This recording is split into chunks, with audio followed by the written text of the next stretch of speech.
would you say that what you saw was sort of common practice? It does sound like the company you were working for might have been the extreme example. Would you say that, or would you say this is kind of this sloppy handling of chemicals is kind of common? Well, I have to say that I can only say obviously what happened to me with Applebee, but I can tell you right now that I grew up thinking that the good guys wore white hats and the bad guys with black hats, and that everybody with a title, you know, we knew who people were.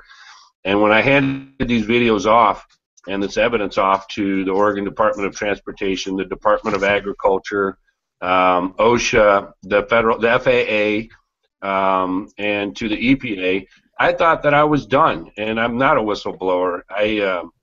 I thought I did something that everybody else would do that have a moral compass, and I saw something that was really wrong. No one was doing anything about it, and so I stopped and I helped the guy beside the road while all the other cars passed by. And I went to these agencies and I handed them the evidence, and they told me that basically I'm a white elephant in the room and I need to go away. And to this point, to this day, right now, I think we're going on 6 or 7 months. The EPA and the FAA still has to weigh in on their findings on this.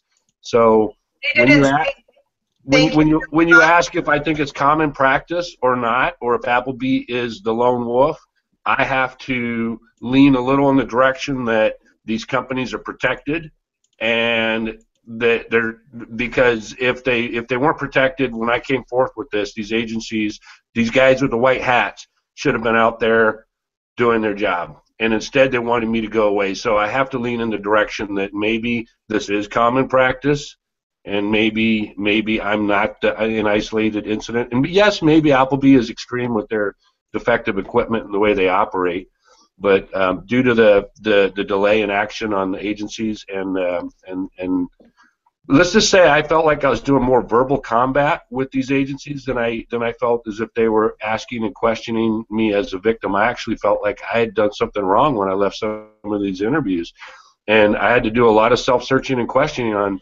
what in the heck did I do wrong, and I felt bad. And it took a month and a half, 2 months for me to really get the fire burning in me that I didn't do anything wrong. These people are the guys that sprayed me. They're the ones contaminating the creeks. They're the ones.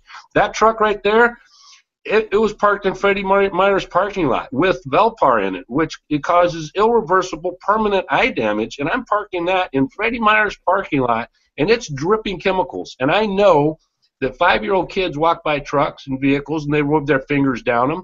And I was astounded, and so I went out of the way myself to park my truck way in the butt end of the parking lot at Fred Meyer's, just so a kid would not walk by and be blinded by what was dripping off of my truck. And to me, Jeez, Darryl, yeah, I gotta say, I have 2 kids. I've seen them step their feet and splish splash in puddles.